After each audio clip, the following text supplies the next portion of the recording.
আম খাওয়ার পরে 5টি খাবার খাওয়া যাবে না। জোরে বলেন কয়টা? আম যেমন এটি একটি ভিটামিন যুক্ত খাবার, অনেক উপকারের ভিতরে রয়েছে, তেমন ভাবে বেশি যদি কেউ আম খাইতেই থাকে ক্ষতি আছে না নাই? আম খাওয়ার পরে 5 ধরনের খাবার খাওয়া যাবে না। জবান খুলে বলেন কয় ধরনের খাবার খাইলে আপনার রোগ হবে। আর আল্লাহ তাআলা কোরআনে বলেছেন, ওয়ালা তুলকু বিআইদিকুম ইলা তাহলুকা, যে কাজটা তোমাকে ধ্বংসের দিকে ঠেলে দেয় এমন কোন কাজে নিজেকে ঠেলে দেওয়া যাবে। তাহলে 1 নাম্বার যে খাবারটি আপনি খাবেন না, আম খাওয়ার পরে পানি খাবেন না। কথা বলেন কি খাবেন না?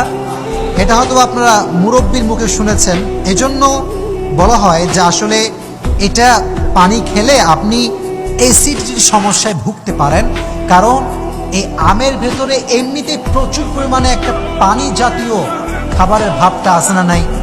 তো আম যখন আপনি খেয়েছেন, এরপরে যদি আপনি আবার পানি খান, ফলে আপনার পেটে ব্যথা হতে পারে। মেডিকেল সায়েন্স বলছে আপনি অ্যাসিডিটির যে প্রবলেম এটা ফেস করতে পারেন। তাহলে যখন আপনি আম খাইছেন, বেশি বেশি পানি খাওয়া যাবে, পানি খাবেন না। 2 নাম্বার, আম খাওয়ার পরে দই খাবেন না। কি খাবেন না প্রিয় ভাইরা?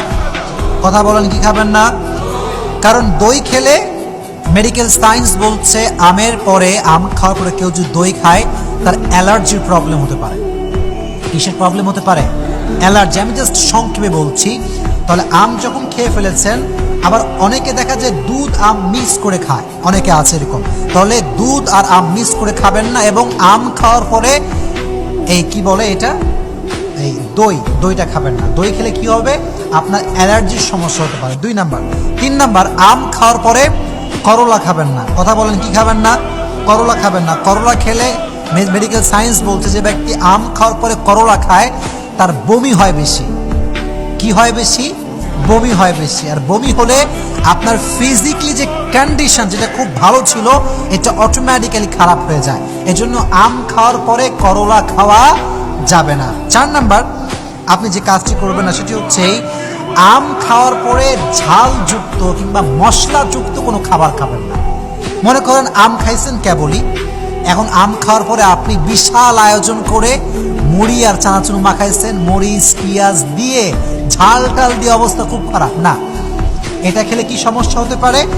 আপনার হজম শক্তির যে ক্ষমতা, এটা নষ্ট হতে পারে, এখানে সমস্যা হতে পারে।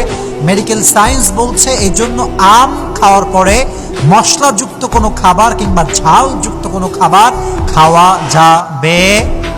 4 নাম্বার। 5 নাম্বার যেটি, সেটি হচ্ছে এই কোমল পানীয় কোনো জিনিস আপনি আম খাওয়া পরে খাবেন না, কারণ এটা খাওয়ার কারণে ডায়াবেটিসের প্রবলেম হতে পারে। কিসের প্রবলেম হতে পারে ভাইয়ারা? ডায়াবেটিসের প্রবলেম হতে পারে। এটি আমি এই তথ্যগুলো শেয়ার করলাম এই জন্য যে আমরা এখন আম খাই বেশি, কারণ এটা আমের সিজন।